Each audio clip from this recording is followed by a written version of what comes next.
Magandang gabi po sa inyong lahat mga tagapakinig ng himpilang ito, DWSS. Ang inyo pong palatuntunan ay patnubay. Tayo po ay sasayang papawid hanggang alas 9 ng gabi at sa nalolooban po ng mga oras na yan o sa mga sandali ng oras na yan, kami po ay gugugol ng amin pong pagtungay sa ating nalalabi pang mga aralin ng ating Marcos sa ating banal na aklat upang ating pong maunawaan ang kahalagahan ng mga mensahe ng ating Panginoon. Kaya kami po yung maasa, nandyan po kayo sa inyong mga tahanan, bukas ang inyong radyo dito po sa himpilang ito, at tayo po yung magkakasama-sama hanggang alas 9 ng gabi. At siyempre ho, ang ating pag-aaralan, ang panghuli na hong Ebanghelyo sa Marcos, at ito ho'y bibigyan at hihimayin ho ng ating kasama, ang ating katoto at siyempre ho ang tagabigay ng ating hong reflection sa bawat binabasa ko, si Kuya Bert Miranda. Magandang gabi po sa inyong lahat, mga ginigiliw naming tagapakinig. Naway loobin po ninyong samahan kami ni Kuya Min sa loob ng 1 oras, magmula ngayon hanggang mamayang ika-siyam. Natitiyak po namin sa inyo na marami po tayong mapag-aaralan, lalo tigit ang mga dakilang aral ng ating Panginoon. At ito po ay ating magiging gabay, patnubay sa ating pang-araw-araw na buhay, upang hindi tayo malihis ng landas sa dapat nating tahakin na tuntunin para sa ating ikalalwalhati at makasama natin ang Panginoon sa kanyang kaharian sa langit. Amen. Noong pong nakaraan, Kuya Bert, ay atin pong nakuha yung panghuling bahagi ng chapter 14 ng Marcos. Hanggang sa nakuha na po natin, pumasok tayo ng chapter 15. Ang una po natin nakuha noong nakaraang Sabado, mga gilid namin taga-pakinig para recap po lamang si Jesus sa harap ng Sanhedrin. At itinatuwa ni Pedro si Jesus. Umasok po tayo sa kabanatang 15 ng Marcos noong nakaraang Sabado at si Jesus sa harapan ni Pilato. Iniharap na ho siya kay Pilato sa paghuhukom. At pagkatapos po hinatulang mamatay si Jesus. Hinatulan ni Pilato.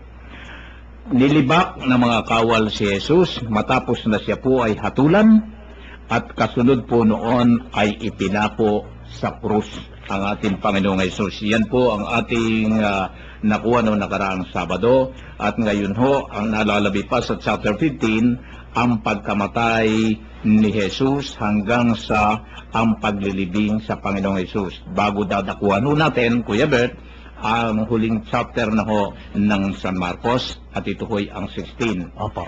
Ngayon po ay dito ho tayo mag-aaral, atin hong aalamin ang pinaka-pinale, ang pinaka-climax ng buhay at kasaysayan ng ating Panginoon salig po sa Ebanghelyo ni Marcos. Pero bago po natin tunghayan ito, kami po ay humihiling sa inyo na makasama namin kayo sa isang payak na panalangin.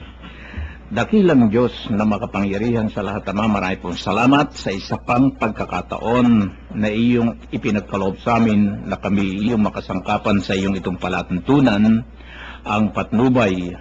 At Panginoon, sa mga sandali ito, amin pong idinadalang at iniangat sa iyong kapangyarihan at inihingi rin ng iyong patnubay ng banal na Espiritu na maudawaan ng aming tagapakinig ang iyong mensahe sa gabing ito. Yes, Lord. Panginoon, wala po kaming sapat na kakayahan, kaming nagsasalita at kaming makikinig kung hindi mo po kami gagabayan ng iyong banal na Espiritu upang maunawaan namin ang iyong mensahe. Kaya't Panginoon, sa mga sandaling ito, iniangat namin sa iyong kadakila at kapangyarihan ang aming tungkuling ito bilang iyong kasangkapan sa paghatid ng iyong mga mensahe. Opo. Panginoon Diyos, marami pong salamat. Ito po ang hiling namin sa Panginoong Hesus, sa pangalan ng Ama, ng Anak, ng Diyos Espiritu Santo. Amen. Amen. Magandang gabi sa iyo, Kuya Bert. Magandang gabi naman, Kuya Min. Kamusta po kayo? Mabuti, Kuya Min. Kami po ni Kuya Bert nagkakatawagan lang sa cellphone at kung kami magkita ng personal ito tuwing Sabado, lalo na ngayon na ang aming sinasamahan na pagdidibusyon ng Mother of the Eucharistic Grace ay nasa Tarlac City po. naroon po kay Father Hernan sa San Roque de Tarlac. At yun po iniikot po doon sa mga simbahan doon sa imbitasyon ng mga kaparian doon, at meron din po mga tahanan na nag-iimbita. Kaya hanggang kailan, Kuya Bert, doon? Hanggang August 30. At nitong nakaraan Sabado ay pumunta siya doon sa Cathedral mismo. Sa Cathedral. Mismo doon sa kay Bishop Senense. Kay Bishop Senense, nandun po ang Mother of the Eucharist and Grace. At dahil meron po naman tayo na malapit-lapit dito, yun naman mga kasama natin, Kuya Bert, dito naman napunta sa Maragondon. Meron po naman din tayong chapter ng Mother of the Eucharist and Grace. Kaya sa mga taga Maragondon, magandang gabi po sa inyong lahat dyan, sa mga nakikinig po dyan. Salamat ho, at tayo patuloy na binibigyan ng lakas at ng gabay ng ating Panginoon sa pamagitan ng ating debosyon bilang isang Katoliko sa ating debosyon sa ating mahal na ina. Opo, Kuya Min. Iyan po. At Kuya Bert, tayo po'y dadako na sa ating pong pagbasa sa ating banal na aklat, at ito po'y ang pagkamatay na ng Panginoong Hesus. Ganito po ang nilalaman: at nagdilim sa buong lupain mula sa tanghaling tapat hanggang sa ikatlo ng hapon. Nang mag-iikatlo ng hapon, si Jesus ay sumigaw, Eloe, Eloe, lema sabachthani, nang ibig sabihin, Diyos ko, bakit mo ako pinabayaan? Narinig ito ng ilan sa mga nakatayo roon, at kanilang sinabi, pakinggan ninyo, tinatawag niya si Elias. May tumakbo at kumuha ng espongha, ito'y binasa ng maasim na alak, at pagkatapos ay nilagay sa dulo ng isang tambo at ipinasipsip kay Jesus. Sabi niya, tingnan nga natin kung darating si Elias upang ibaba siya. Sumigaw ng malakas si Jesus at nalagutan ng hininga.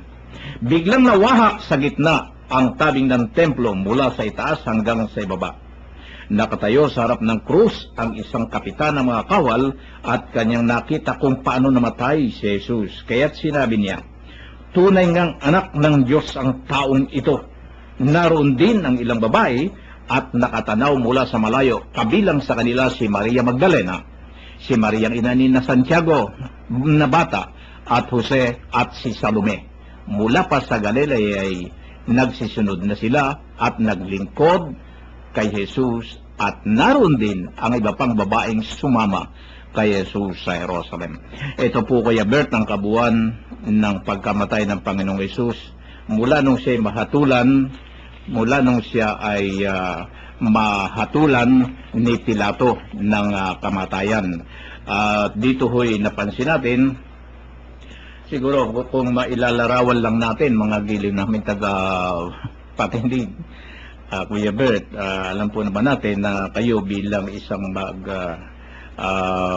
tagasunod ng Panginoon at naghatid ng aral ng Panginoon, kung ating ibabalik at iririway ng ating isip ng mga panahong yun na nagaganap itong senaryo na ito sa bundok ng Golgotha, marami mga tao na palagay ko'y mga nag-iisyoso, marami yung taong naawa, marami yung mga tao, lalo na yung mga alagad na talagang gustong sila'y mapinsala itong ating Panginoon, sapagkat hindi nila matanggap na ito'y sugo at Panginoon ito natin, dahil sa ayaw nilang yung kanilang mga kaharian, yung mga hari nung una, ay magkakaroon pa ng ibang mga hari na kagaya ng deklarasyon ng ating Panginoon. Ngayon, nakikita ho natin dito, ang nakita ko ho dito ay yung pagkawahak ng templo, yung pinaka tabing ng templo, yung pagkawahak. Dito ho'y merong gustong ipahiwatig, pero palagay ko dadakuhan ninyo yan. Ano ho masasabi niyo sa kabuuan ng binasa ko? Alam mo, Kuya Men, ang ganda ng tanong mo, no? Pero tingnan muna natin yung unang bahagi. Katulad nga na yung sinabi ng ating Panginoon bago siya nalagutan ng hininga. Eloi, Eloi, lema sabachthani, nang ibig sabihin, Diyos ko,